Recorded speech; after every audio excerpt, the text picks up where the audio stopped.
Picture this. You're going about your day, and bam, a throbbing headache just appears out of nowhere. What's the first thing you reach for? For millions, and I mean millions of people around the globe, the answer is paracetamol. It's in pretty much every medicine cabinet, but how much do we really know about this little white pill?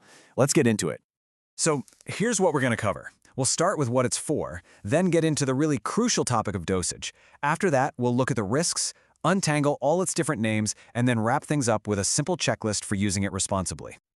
All right, first up, let's dive into why paracetamol is the go-to solution for so many of our everyday aches and pains. This stuff is a real workhorse. It's believed to work mostly in the brain, basically telling the chemical messengers that scream pain or fever to just quiet down a bit. This makes it fantastic for that mild to moderate pain, headaches, muscle aches, even the ongoing pain from something like osteoarthritis.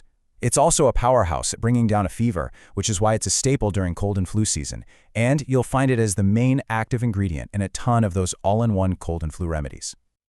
But here's the thing. Its effectiveness and its safety are completely tied to using it correctly.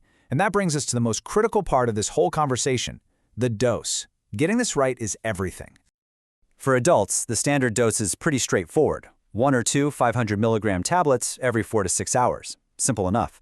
But for kids, it is a totally different ballgame. The dose is way lower, and it absolutely has to be calculated based on their specific age and, just as importantly, their weight.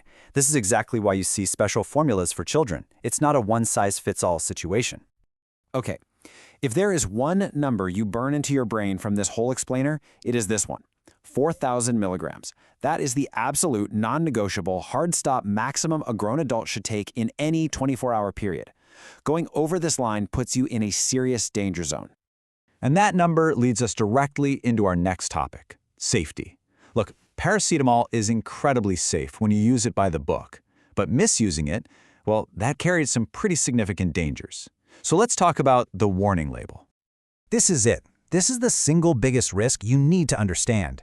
Taking too much doesn't just give you a stomachache. It can do severe and sometimes permanent damage to your liver. This is not something to be taken lightly. So you have to know the warning signs. Feeling sick to your stomach, vomiting, not wanting to eat, feeling confused, or, and this is a big one, seeing a yellow tint to your skin or the whites of your eyes. These are not just side effects you brush off. They are alarm bells signaling a medical emergency. You need to get help, and you need to get it immediately. And here's another critical piece of the safety puzzle. Your liver is already putting in work to process the paracetamol. When you throw alcohol into the mix, you're putting that same organ into serious overdrive. It multiplies the strain and dramatically increases the risk of damage. The rule here is incredibly simple. Don't mix them. Just don't. Okay, let's switch gears.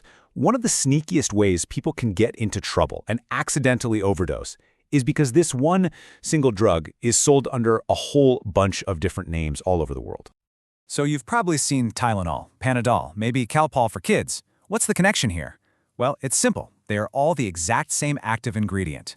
You might know it as paracetamol, or in some places, like the US, it goes by another generic name, acetaminophen. Same drug, different names. For example, in the United States and Canada, it's almost universally known as Tylenol. It's one of the biggest, most recognized brand names in all of North America.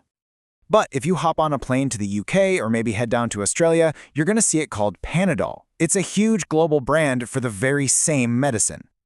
And if you find yourself in France, you'll likely see it sold as Doliprane. Tylenol, Panadol, Doliprane, all just different costumes for the exact same active ingredient.